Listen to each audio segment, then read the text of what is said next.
पढ़ाई स्टार्ट करते हैं। तो यहाँ पर कल हम लोग क्या पढ़े थे? कल पढ़े थे एक पिछला देखना था ईंट, मनके और अस्थियां, है ना। और कल ये चैप्टर का नाम, आज का जो ये चैप्टर है ईंट, मनके और अस्थियां। और कल हम लोग पढ़े थे कि सभ्य किसे कहेंगे, ठीक है। तो पहले हम लोग क्या थे? सभ्य नहीं थे, लेकिन अब क्या हो चुके हैं? सभ्य हो चुके हैं। यहाँ पे बता भी दिए थे कि सभ्य कब होगा, और सभ्य मान लो पहले सभ्य नहीं थे, अब बीच में सभ्य शुरू हुए होना, ठीक है। तो यहाँ देखना, तो चैप्टर का नाम क्या रहेगा? ईंट, मनके और अस्थियां। तो देखना, तो यहाँ चैप्टर का नाम लिख देते हैं ईंट, मनके और अस्थियां, ठीक है। और ये चैप्टर का नाम रहा, और क्या है? हड़प्पा सभ्यता। ये रहा, कुछ पॉइंट्स होंगे, ठीक है। हम लोग किताब को रीडिंग देंगे और उसका जो पॉइंट निकलेगा उसे क्या करना है? छाप लेना है, ठीक है। तो ऑब्जेक्टिव निकल जाएगा, उसके बाद सब्जेक्टिव प्रैक्टिस कब करेंगे? बाद में करेंगे। कैसे लिखना है, कैसे नहीं लिखना है, कौन क्वेश्चन का प्रैक्टिस करना है। तो हम लोग पढ़ते हैं, तो निकाल लो सब। देखो, हड़प्पाई मोहर संभवतः हड़प्पा अथवा सिंधु घाटी सभ्यता की सबसे विशिष्ट पूरा वस्तु है, मतलब सबसे खास है, ठीक है। हड़प्पाई मोहर जो है वो क्या है? खास है। देखना कि हड़प्पाई मोहर कैसा हुआ करता था। जैसे हड़प्पाई मोहर इस प्रकार से आयताकार हुआ करता था, ठीक है। यहाँ देखना, हड़प्पाई मोहर कैसा होता था? आयताकार हुआ करता था ये मोहर, और ये पत्थरों पर बनाया गया था। इसका मतलब पत्थर से बनाया गया था, मतलब कि इतना बड़ा बड़ा टुकड़ा हो मोहर का जो हो, है ना, तो वो पत्थर का टुकड़ा हुआ करता था। और ये खास तरह का पत्थर था। जैसे इस पत्थर का नाम है सेलखरी, ठीक है। तो पूछा जाएगा हड़प्पाई मोहर किस पत्थर से बनाया जाता था? क्या बोलोगे? सेलखरी नामक पत्थर से बनाया जाता था। वो थोड़ा मुलायम टाइप का होता था। और मोहर जो बनता था, चलो तो आयताकार यहाँ देखना बना लिए। यहाँ पे कुछ लिखा हुआ होता था, ठीक है, ऊपर में कुछ लिखा हुआ करता था। और यहाँ पे जानवरों के चित्र भी बने हुए हैं, तो जैसा कि आकृति में देख सकते हो, है ना। तो ये हड़प्पाई मोहर है। तो बताना, हड़प्पाई मोहर से यहाँ से एक पॉइंट निकलता है ऑब्जेक्टिव का। हड़प्पाई मोहर किस चीज से बनाई जाती थी? तो पत्थर का था। और कौन पत्थर था? सेलकरी का। तो यहाँ पे लिख सकते हैं कि हड़प्पाई मोहर सेलखरी नामक पत्थरों से बनाई जाती थी। कोई दिक्कत तो नहीं है? क्या लिखा हुआ है? हड़प्पाई मोहर सेलखरी नामक पत्थरों से बनाई जाती थी। ये समझ में आया? चलो, एक ये समझ में आया। और उसमें क्या था? एक जानवरों का चित्र मिलता था, कोई भी जानवर हो, है ना। तो जानवर का चित्र जैसा कि देख सकते हो, और खास तौर से एक सींग वाला गेंडा का चित्र। इसे लोग गेंडा से कंपैरिजन करता है। तो बताना, तो जानवरों के चित्र और उस पर कुछ लिपि लिखा हुआ था, ठीक है। और वो लिपि को आज तक हम लोग समझ नहीं पाए हैं कि क्या लिखा हुआ है। मतलब हड़प्पा सभ्यता के बारे में हमें जानकारी पढ़ के नहीं पता चल पाता, क्योंकि वो लोग क्या लिखे हैं हमें पता ही नहीं चलता है। तो ये रहा कि एक चीज समझ में आया, हड़प्पा ये मोहर जो है उसकी खासियत को बताता है, और वो भी खास तरह का खासियत है, ठीक है ना। कहने का मतलब ये रहा कि देखो किस तरह से मोहर बनाया गया था। तो बहुत हम लोग देखते हैं इसको अच्छी तरीका से कि मोहर कैसा है कैसा नहीं है, ठीक है। तो किस तरह का मोहर बना था, किस चीज से बनाया गया था? तो सेलखरी नामक पत्थर से बनाया गया था। अगला देखना, सेलखरी नामक पत्थर से बनाई गई इस मोहरों पर समान रूप से जानवरों के चित्र मिलते थे, और एक ऐसी लिपि चिन्ह उत्कीर्ण है जिसे अभी तक पढ़ा नहीं जा सका है। मतलब अभी तक हम लोग हड़प्पाई मोहर को जो है, जो चित्र मिला है उसे क्या किए हैं? पढ़ नहीं पाए हैं। जैसे जो लिखा हुआ मिला है वो पढ़ नहीं पाए। फिर भी हमें इस क्षेत्र में उस समय बसे लोगों के जीवन के विषय में उनके द्वारा पीछे छोड़ी गई पुरा वस्तुओं, जैसे कि आवासों से, है ना, और मृद भांडों से, आभूषणों से, औजारों से, मोहरों, दूसरे शब्दों में पुरातात्विक साक्ष्यों के माध्यम से बहुत जानकारी मिलती है, ठीक है। तो हमें बोला गया मोहर के बारे में। तो बताना, हड़प्पाई मोहर जो था इस पे क्या चीज था? बताना कि जानवरों का चित्र था, और एक लिपि लिखा हुआ था। क्या था? एक लिपि था। लेकिन एक ऐसा लिपि था कि अभी तक पढ़ा नहीं गया है। मतलब ये लिपि को अभी तक ला नहीं पढ़ पाए हैं। समझ में आया? तो क्या ये चीज समझ में आया? बताना, हड़प्पाई मोहर किस चीज से बना गया था? पत्थर से। कौन सा पत्थर? सेलखड़ी। बताओ उस पे जो मोहर मिला है, ठीक है, किस चीज का मोहर होता के नहीं, मोहर जो है उस मोहर पे किस चीज का चित्र बनाया गया था? जानवरों का। और लिपि लिखा गया था जिसे अभी तक पढ़ा नहीं गया। तो हमें बताना कि उन लोगों के बारे में पता कैसे चला। अभी देखो रीडिंग ही दे रहे हैं, और हड़प्पा सभ्यता क्या है क्या नहीं है वो सब क्या करेंगे, पूरा समझेंगे, है ना। तो हम लोग एक ऐसे टाइम को पढ़ रहे हैं, ये जो टाइम है कब की बातों को पढ़ रहे हैं, तो ये लगभग 2500 ईसा पूर्व से, ठीक है, 2500 ईसा पूर्व से 1750 ईसा पूर्व के बीच के टाइम को पढ़ रहे हैं। मतलब आज से 4500 साल पहले की बात को पढ़ रहे हैं, ठीक है। उससे 4500 पहले ये स्टार्ट हुआ था, ये सभ्य बनना स्टार्ट हुआ था, सभ्यता था सिंधु घाटी का। तो हम उसके टाइम को पढ़ रहे हैं, ठीक है ना। तो उसमें बताना जो मुहर बना होता था वो किस चीज का बना होता था? पत्थर का। मुहर पे क्या था? जानवरों के चित्र। और क्या था? एक लिपि लिखा हुआ करता था जिसे हम नहीं पढ़ पाए। लेकिन बताओ कि इनके बारे में हम जानकारी कैसे प्राप्त किए, सिंधु सभ्यता के लोगों के बारे में। तो हमें जो जानकारी प्राप्त हुई है वो जो है पुरातात्विक स्रोत से प्राप्त हुआ है, ठीक है। पुरातात्विक स्रोत। अब पुरातात्विक स्रोत है क्या, देखना, पुरातात्विक स्रोत, ठीक है। तो पुरातात्विक स्रोत में क्या क्या आता है? जैसे कि हड्डी आ जाएगा, ठीक है, क्या आ जाएगा? हड्डी आ जाएगा। उस समय का कोई भी अवशेष जो यूज किया जाता था, ठीक है ना, कहने का मतलब उस समय कोई भी वस्तु जो यूज किया जाता था और उसे जैसे छोड़ दिया गया, ठीक है, वो छूट गया, या उस समय का यूज किया हुआ वस्तु हमें आज मिल जाए तो उसे क्या कहते हैं? पुरातात्विक स्रोत कहेंगे। जैसे देखना यहाँ क्या क्या लिखा हुआ है पुरातात्विक स्रोत में, ठीक है, क्या मिल रहा है देखना। तो यहाँ पर के आवास मिल जाएगा, घर मिल जाएगा, मृद भांड मिट्टी का बना हुआ बर्तन भी मिल जाएगा, आभूषण मिल जाएगा जो ज्वेलरी जिसको कहते हैं हम लोग, औजार मिल जाएगा, मोहर मिल जाएगा। मतलब तो उसका क्या मिल जाएगा? आवास मिल जाए, ठीक है, घर मिल जाए, उसका कहाँ रहता था, आभूषण मिल जाए, और क्या मिल जाएगा? मृद भांड मिल जाएगा, है ना। तो ये सारे चीज अगर मिल जा रहा है, औजार मिल जा रहा है, औजार, और इसी तरीका से और सारा आदि बहुत सारे चीज होते हैं जो उस समय का, कोई हड्डी मिल जाए कोई जानवर का, है ना, सिक्का मिल जाए, तो ये सारी चीज कहा जाएगा पुरातात्विक साक्ष्य में ही जाएगा, ठीक है। तो बताना कि ये 1 पॉइंट 2 पॉइंट 3 पॉइंट होता है। पुरातात्विक साक्ष्य का मतलब क्या हुआ? जो उस समय यूज होता था उसे छोड़ दिया गया।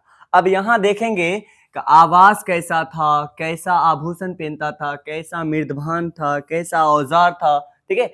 तो हम लोग क्या कहते हैं, अभी रीडिंग देके पढ़ेंगे, फिर कैसा था सब बताया जाएगा, घर कैसा था, कौन कौन आभूषण पहनते थे, सब बताया जाएगा, ठीक है। अब आगे देखना, हम ये अन्वेषण करेंगे कि पुरातात्विक साक्ष्यों की व्याख्या कैसे की जाए, इन व्याख्या से कैसे कभी कभी बदलाव आ जाता है। निश्चित रूप से इस सभ्यता के पहले कई पहलू आज भी हमारी जानकारी से परे हैं, हो सकता है हमेशा ही रहे।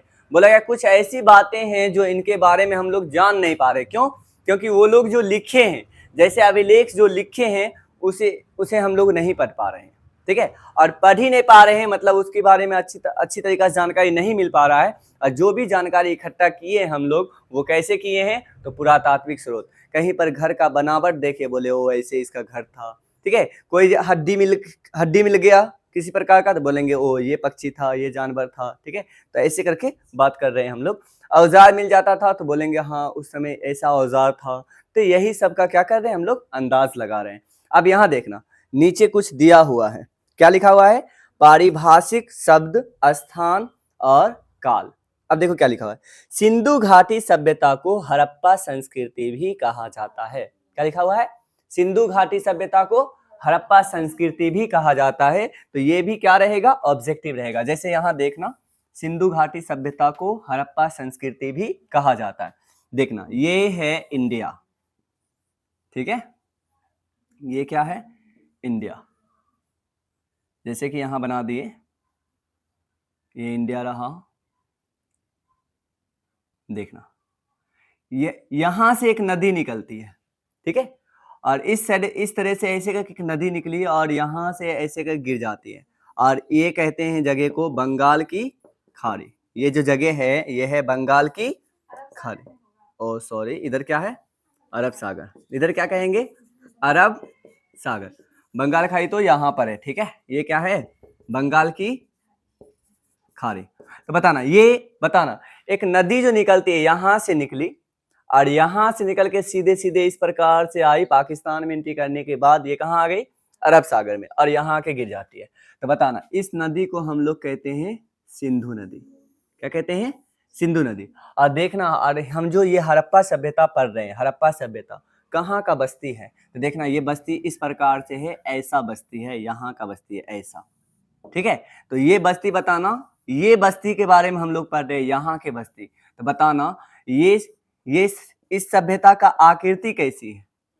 तो त्रिभुजाकार। ये भी चीज याद रखना है, सिंधु सभ्यता का आकृति कैसा था? त्रिभुजाकार है, त्रिभुज के जैसे देखने में लगता है लगभग में, ठीक है। और किस नदी के किनारे है? सिंधु, ठीक है। तो हम बताओ कि इसे कह सकते हैं कि सिंधु घाटी की सभ्यता। सिंधु नदी के किनारे होने के कारण इस सभ्यता को, यहाँ पे जो लोग सभ्य बन के रहता था उसको हम लोग कहते हैं सिंधु घाटी की सभ्यता। घाटी की सभ्यता। बताना एक चीज तो समझ में आया, सिंधु घाटी की सभ्यता क्यों कहा जाता है सिंधु घाटी की सभ्यता?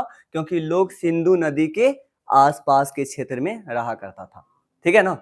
लोग जो है बस्ती, ये जो बस्ती है सिंधु नदी के आसपास के क्षेत्र में रहा करता था, मतलब सिंधु नदी के किनारा में, या सिंधु नदी के किनारा में नहीं है तो सिंधु नदी को जो मदद करती है नदी, सहायक नदी है, उसके किनारा में रहता था। इसीलिए इस जगह को, ये पूरी सभ्यता को हम लोग कौन सी सभ्यता कहते हैं? सिंधु घाटी की सभ्यता। तो पूछा जाए बता सिंधु घाटी की सभ्यता क्यों कहते हैं, तो बोलोगे क्या कि सिंधु नदी के आसपास या उसके सहायक नदियों के आसपास रहता था, इसीलिए ये पूरे सभ्यता को किस नाम से जानते हैं? सिंधु घाटी की सभ्यता। कोई दिक्कत तो नहीं है। लेकिन क्या हुआ, ठीक है, लेकिन टाइम बढ़ता चला गया, ये लोग जिए फिर मर गए, पूरा दफन हो गए, ठीक है, पूरा ऊपर से झप गया। तो फिर क्या होता है कि 1921 ईस्वी में, ठीक है, एक जगह का खोज होता है, वो है हड़प्पा। सबसे पहले जगह का खोज जो हुआ है वो क्या हुआ है? हड़प्पा का ही खोज हुआ है। अब वो हड़प्पा जो है, यहाँ पर 5 नदी बताए थे, झेलम, चिनाब, रावी, ब्यास, सतलज। तो यहाँ पे रावी नदी के किनारा पे क्या है बता तो? हड़प्पा है। तो बताना, तो ये सारा चीज क्या हो गया था? दफन हो गया था, हमें पता ही नहीं था कि वहां पे लोग रहा भी करता था। तो सबसे पहली बार इस यहाँ के बारे में हमें, यहाँ पे आदमी है, यहाँ पे रहता था, ठीक है, आदमी था, इस प्रकार की जानकारी हमें कब मिली? 1921। क्या 1921 से पहले किसी को पता था कि यहाँ पे लोग रहा भी करता था? नहीं, रहा था कब? 2500 1750 के बीच में रहा करता था, लेकिन किसी को पता नहीं था। तो बता हम लोगों को कब पता चला? 1921 ईस्वी में पता चला। फिर बुक्स छापा गया, फिर बताया गया कि देखो सबसे पहले जो जगह पता चला है, सबसे पहला जगह, वो कौन सा जगह पता चला है? हड़प्पा पता चला है। इसीलिए लोग उसका नाम जो है ना हड़प्पा सभ्यता रख दिया। मतलब उस जगह का नाम क्या था? हड़प्पा था। तो लोग बोलने लगा हड़प्पा सभ्यता, हड़प्पा सभ्यता, तो पूरा फेमस हो गया। जैसे होता है ना, कोई घर, बड़ा सा घर है और उस घर का बड़का लड़का जो हो या बड़ी लड़की है, उसके नाम पे उसका घर का नाम पड़ जाता है, नहीं पड़ जाता है? उसी तरह से हड़प्पा का नाम पड़ गया। तो बताना कोई बोलेगा क्या का हड़प्पा सभ्यता पढ़े हो? तो बोलेंगे यस, हड़प्पा सभ्यता के बारे में पढ़े, हड़प्पा के लोग कैसे रहते थे, कैसा आकृति था, पढ़े। कोई बोलेगा था सिंधु सभ्यता के बारे में पढ़े हो, तब क्या बोलोगे? बोलोगे सिंधु सभ्यता के बारे में भी पढ़े, क्योंकि दोनों क्या है? एक ही है। तो यहीं पर कुछ कुछ नाम होगा, ठीक है। तो यहाँ देखना क्या क्या नाम लिखा हुआ है। सिंधु घाटी सभ्यता को हड़प्पा संस्कृति भी कहते हैं। क्या कहा जाता है? हड़प्पा संस्कृति। हड़प्पा संस्कृति। अब संस्कृति क्या है, ये चीज आया नया। संस्कृति क्या है और लिखाया जाएगा अच्छी तरीके से, बाद में पढ़ेंगे। संस्कृति सीधे अभी सिंपल में समझे कि रीति रिवाज, ठीक है। जैसे बोलते हैं ना कि देखो इसको कल्चर कहेंगे, ठीक है। संस्कृति मतलब कि रीति रिवाज जो एक पीढ़ी से दूसरे पीढ़ी तक ढोते हुआ आ रहे हैं, ठीक है। अब बताओ, सब धर्म का अपना अपना संस्कृति होता है, कल्चर होता है। जैसे हम लोगों का कल्चर क्या है, मतलब इस्लाम धर्म है तो उसका कल्चर एक, उसमें बहुत चीज, सब चीज में पहनावा, ओढ़ावा, खान पीन, जितना चीज है ना, खान पीन का सिस्टम, ठीक है, रहने का सिस्टम, बैठने का सिस्टम, सबका क्या है? अलग अलग है है ना। तो उस तरह से खाने का बताना, जैसे इधर जैसे इस्लाम धर्म में जैसे खाया जाता है, फिर हिंदू धर्म में अलग, जैन बौद्ध में अलग, कुछ तो चेंजेस होगा। तो ये हम लोग क्या कर रहे हैं, एक पीढ़ी से दूसरे पीढ़ी तक जो ढोते आ रहे हैं नियम कानून, रहने सहने का तरीका, है ना, खाने पीने का तरीका, है ना, तो धर्म को मानने की तरीका, जिस तरह से तुम इस्लाम धर्म में क्या करता है, नमाज पढ़ता है, हिंदू धर्म में क्या करता है, पूजा करता है। तो इस प्रकार से ये सारी चीज जो ढोते आ रहे हैं, ये क्या है, संस्कृति। तो बताओ, तो यहाँ पर अगर यहाँ पे रह रहा है तो क्या इसका कोई संस्कृति नहीं होगा क्या, है ना। तो इसका भी संस्कृति होगा। सीधे बोलते हैं कि देखो हड़प्पा संस्कृति भी कहते हैं, मतलब कि वहां पर भी लोग रहा करता था, इसका भी अपना संस्कृति है। तो बोलेंगे हड़प्पा संस्कृति के बारे में पढ़े हो क्या। तो हड़प्पा संस्कृति का मतलब क्या, रहने सहने के बारे में, खाने पीने के बारे में क्या पढ़े हो क्या, क्या खाता था, क्या रहता था, क्या बोता था, समझ आ रहा है, यही ना बोलेंगे। तो बताना क्या पढ़े हो, तो मतलब बोलेंगे यस पढ़े हैं। हड़प्पा संस्कृति बोले तो भी कोई दिक्कत नहीं है, हड़प्पा सभ्यता बोले तो भी कोई दिक्कत नहीं है, सिंधु घाटी की सभ्यता बोले तो भी कोई दिक्कत नहीं, सब क्या है, एक ही नाम है, ठीक है। तो सिंधु घाटी सभ्यता को हड़प्पा संस्कृति भी कहा जाता है। तो यहाँ पर एक पॉइंट लिख देते हैं, है ना, सिंधु घाटी की सभ्यता को हड़प्पा संस्कृति भी कहा जाता है। हो गया ना, क्या लिखा हुआ है, देखो सिंधु घाटी की सभ्यता को हड़प्पा संस्कृति भी कहा जाता है, ये पॉइंट लिखा हुआ था, लिख दिए, ठीक है। पुरातत्वविद संस्कृति शब्द का प्रयोग पूरा वस्तुओं के ऐसे समूह के लिए करते हैं जो एक विशिष्ट शैली के होते हैं और समानता एक साथ एक विशेष भौगोलिक क्षेत्र तथा कालखंड से संबंध पाए जाते हैं। हड़प्पा सभ्यता के संदर्भ में इन विशिष्ट पुरा वस्तुओं में मोहरे मिले हैं, क्या मिले हैं, विशिष्ट पुरा वस्तु में क्या क्या चीज जो है मिला है हड़प्पा सभ्यता से, देखना, एक मोहर मिला है, मनका मिला है, बाट मिला है, पत्थर के फलक मिला है और पकी हुई ईंटें शामिल हैं। ये वस्तुएं अफगानिस्तान, जम्मू, बलूचिस्तान जो पाकिस्तान के क्षेत्र में पड़ता है तथा गुजरात जैसे क्षेत्रों से मिली है। एक दूसरे से लंबी दूरी पर स्थित मानचित्र 1 नहीं कितना देख सकते हैं, 1 में देख सकते हैं। इस सभ्यता का नामकरण हड़प्पा नामक स्थान जहां ये संस्कृति पहली बार खोजी गई के नाम पे पड़ा था। इस काल का निर्धारण 2600 से 1900 ईसा पूर्व के बीच किया गया है। इस क्षेत्र में इस सभ्यता से पहले और बाद में भी संस्कृतियां अस्तित्व में थी जिन्हें क्रमशः आरंभिक और परवर्ती हड़प्पा कहा जाता है। इस संस्कृति से हड़प्पा सभ्यता को अलग करने के लिए विकसित हड़प्पा संस्कृति भी कहते हैं। हो गया ना, कैसा करना, इसको इतना को छाप लो, फिर और कुछ लिखने वाले तो हमें ऑब्जेक्टिव ना छूटे, ठीक है, इसलिए क्या करेंगे, इतना लिखेंगे फिर समझेंगे, कोई दिक्कत भी है तो इतना छाप लो।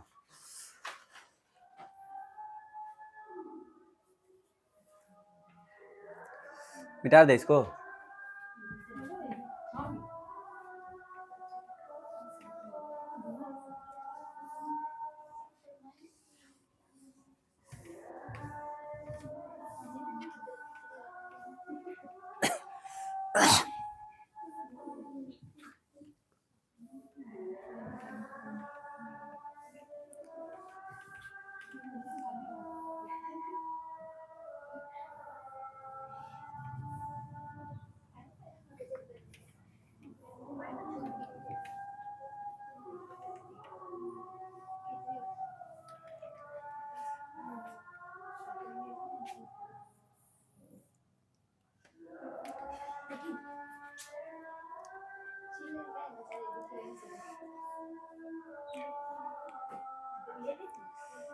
लिख लिए हो, अब देखें यहाँ क्या है कि यहाँ पर इसमें बताया गया है कि हड़प्पा सभ्यता जो है इसके टाइम के बारे में बताया गया कि ये कब का है, ठीक है। तो पहले हम लोग यहाँ पे एक टाइम लाइन देख लेते हैं, ठीक है, समय का एक रेखा देख लेते हैं बनाकर, है ना।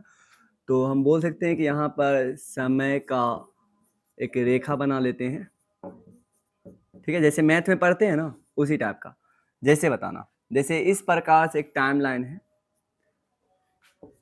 बताओ बीच में क्या होता है, 0, संख्या के बारे में पढ़े हम लोग, बताओ इस साइड होता है 1, इस साइड 2, 3, 4, 5, इस साइड हुआ -1, -2, -3, -4। बताओ इधर देखो 1 2 3 4 5 डॉट डॉट करके, बताओ कभी खत्म होगा? इधर आ जाओ, इधर डॉट डॉट डॉट करके कभी खत्म होगा? नहीं। ये संख्या रेखा जो मैथ का पार्ट है, ठीक है।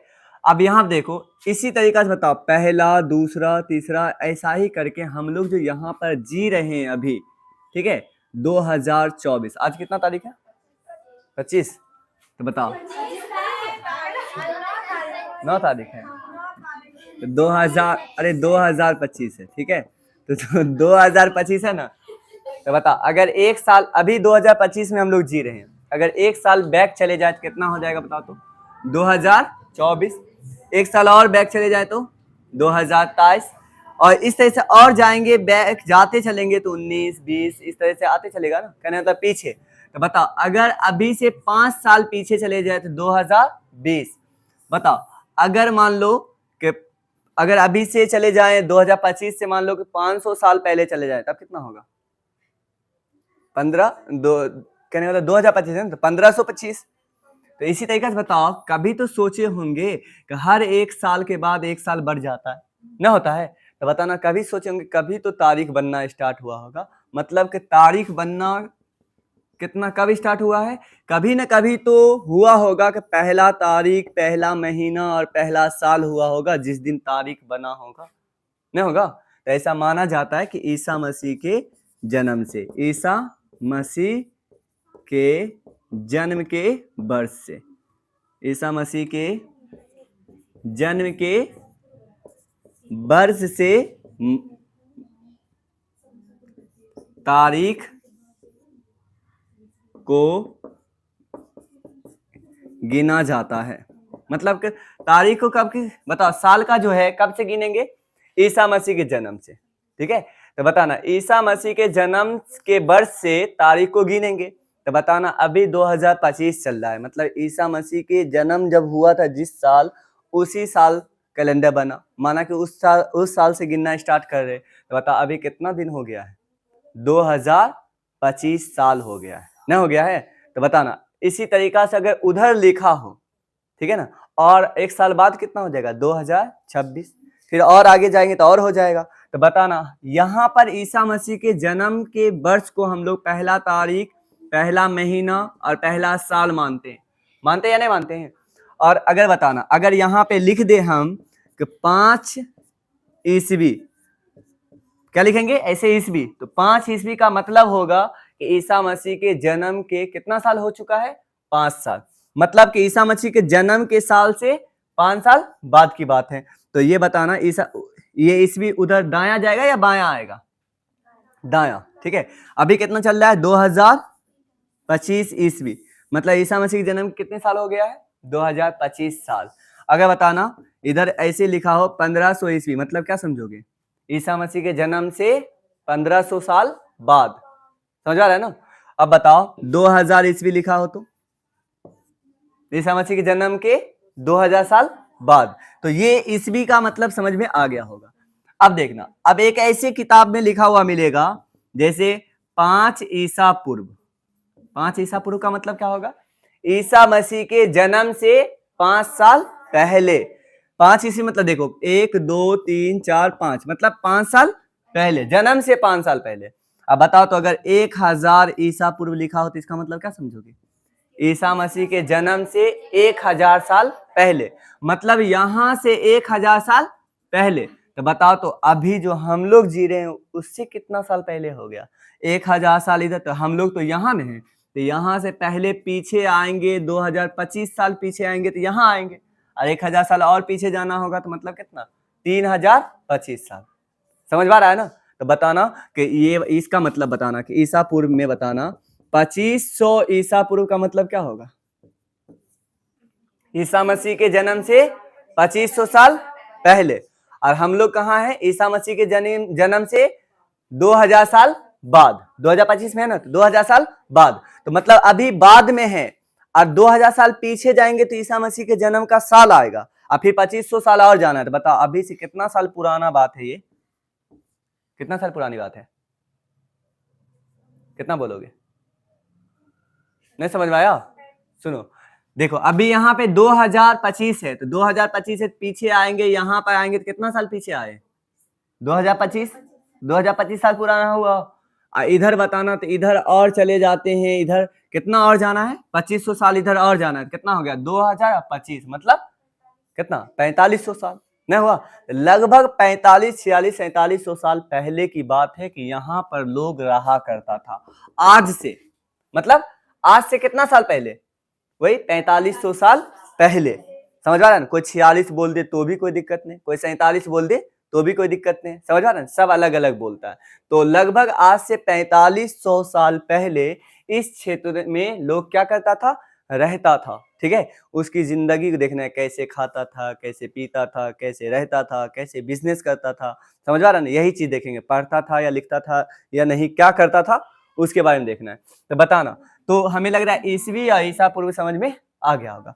तो देखो बहुत बहुत जो है इसको मानता है कि सिंधु सभ्यता को जो टाइम है, ठीक है, यहाँ एनसीईआरटी ले रहा है 2600 ईसा पूर्व से कब तक ले रहा है? देखो तो 1900 ईसा पूर्व तक, 1900 ईसा पूर्व तक एनसीईआरटी इतना ले रहा है कि 2600 ईसा पूर्व से 1900 ईसा पूर्व के बीच का टाइम जो है इस सिंधु सभ्यता का टाइम कहलाएगा। समझ आ रहा है? बीच का, समझ आ रहा है? कितना बीच का? 2500 से, मतलब कि इस 2600 से ईसा मसीह के जन्म से 2600 साल पहले यहां लोग रहना स्टार्ट किया, और कितना बताओ तो 1900 साल आने के बाद, मतलब ईसा मसीह के जन्म से 1900 साल जब पहले ये लोग क्या हो गया? अंत हो गया, ये लोगों का अंत। लेकिन बताना, सोच के देखो, क्या हम ये डायरेक्ट बोल सकते हैं कि ऐसा हुआ? कोई चीज जो है, कोई गांव है जो एक दिन आया, चलो एक दिन आते हैं बस जाते हैं, एक बार एक खत्म हो जाएंगे, ऐसा हुआ है क्या? कोई नगर, और ये जो है एक नगर था, अच्छा खासा एरिया, डेवलप एरिया था, तो बताओ नगर तो पहले गांव जरूर हुआ करता होगा, है ना? तब जाके नाव, तब क्या होगा? तब बहुत डेवलप करने के बाद नगर बना होगा, फिर नगर का अंत हो गया, खत्म हो गया। तो मतलब ये रहा कि जरूरी नहीं है कि इस क्षेत्र में जो लोग बसा था वो 2600 ईसा पूर्व में बसा है, ये जरूरी नहीं है। ठीक है, तो हम लोग इस क्षेत्र में मिले हुए क्षेत्र, इस क्षेत्र में जो भी जगह मिला है, इस क्षेत्र को हम किस नाम से जानते हैं? हड़प्पा सभ्यता, जानते हैं ना? तो बताओ हम लोग हड़प्पा सभ्यता को क्या करेंगे? 3 भागों में बांटेंगे। ठीक है, जैसे हड़प्पा सभ्यता देखना, यहाँ पे 3 भागों में कौन कौन सा बांट सकते थे? हड़प्पा सभ्यता, तो पहला हड़प्पा सभ्यता में हम लोग बांटेंगे पहला, ठीक है, और उसके बाद एक दूसरा और एक तीसरा। किताब में देख सकते हो कौन कौन सा नाम से बताना। पहला हड़प्पा सभ्यता को क्या कहते हैं? आरंभिक, क्या कहते हैं? आरंभिक, आरंभिक हड़प्पा सभ्यता। क्या बोलेंगे? हड़प्पा सभ्यता।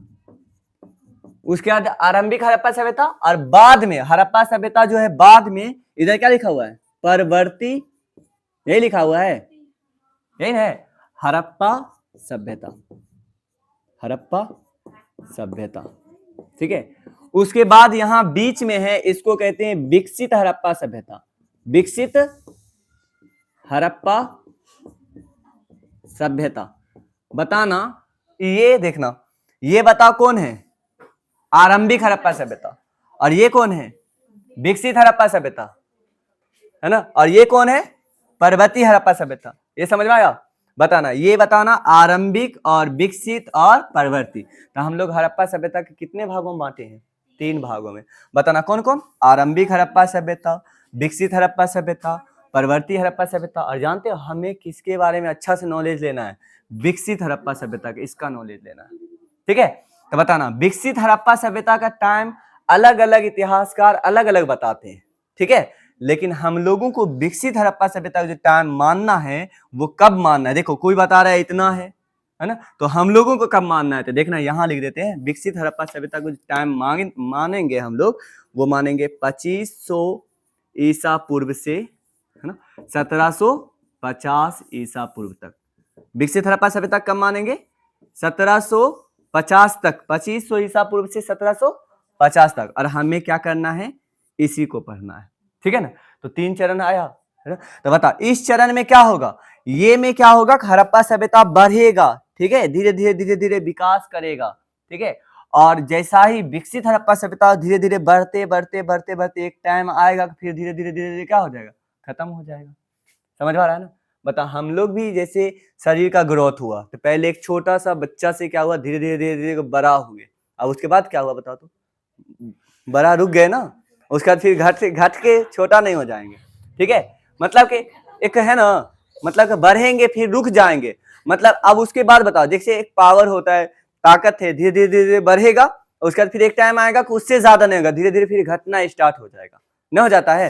तो यहाँ पे देखना इसी तरीके से ये सभ्यता धीरे धीरे धीरे धीरे विकास करेगा, और जब पूरा ऊपर सीमा पे चढ़ जाएगा तब समझ लो उसको क्या कहेंगे, विकसित। और उसके बाद जो नीचे धीरे धीरे गिरना स्टार्ट हो जाएगा, मतलब उस सभ्यता पतन की ओर जाएगा, अंत की ओर जाएगा, तो उसको क्या पढ़ेंगे, परवर्ती पढ़ेंगे। तो बताओ क्या ये सभ्यता जो 2500 ईसा पूर्व से 1750 माना जाता है, क्या एक ही बार 2500 ईसा पूर्व में सभ्यता बना 1750 में अंत हो गया? ऐसी बात नहीं, ये इससे पहले 2500 से पहले होगा या नहीं होगा, होगा। तो बता इससे पहले वाले टाइम को हम किस नाम से जानेंगे, आरंभिक हड़प्पा सभ्यता।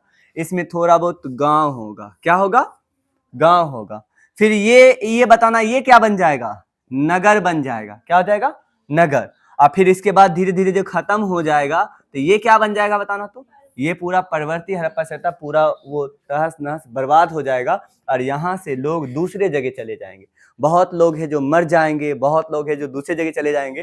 तो इस तरह से ये एरिया खाली, ये एरिया क्या हो जाएगा, पूरा खाली, यहाँ पे अब आदमी नहीं रहेगा, है ना। बाद में जाके ये सारे और सारे बचे कुचे लोग जो हैं वो इस एरिया में प्लान कर जाएगा। समझ में आ रहा है ना, ये इधर इस साइड में आ जाएगा, मतलब कि इधर एरिया, इस एरिया में रहना लोग बंद कर देगा। और धीरे धीरे आएगा तो बातें पुरानी होती चलेगी, तो मतलब लोग भूलते चला जाएगा। तो इस तरह से भूल गया, और अचानक क्या हुआ, 1921 ईस्वी में ये चीज मिला। तो इस सभ्यता का खोज कब हुआ है बताना तो, 1921 ईस्वी में हुआ है। तो यहाँ देखना ये टाइमलाइन रहा, इसे जरूर याद रखना। समझ में आ गया टाइमलाइन। और बताना कि हड़प्पा सभ्यता के कितने भागों में बांटे हैं, तो आरंभिक हड़प्पा, विकसित हड़प्पा और परवर्ती हड़प्पा। तो यहाँ पे से क्या करेंगे हम लोग, कल यहाँ पे से पढ़ेंगे कि हड़प्पा सभ्यता का वर्गीकरण जो है, ठीक है, तीनों को हम लोग पढ़ेंगे, ठीक है। और कल अच्छी तरीके से सबका टाइम बता दिया जाएगा। तो फिर मिलेंगे कब, कल। इसको तेजी लिखो।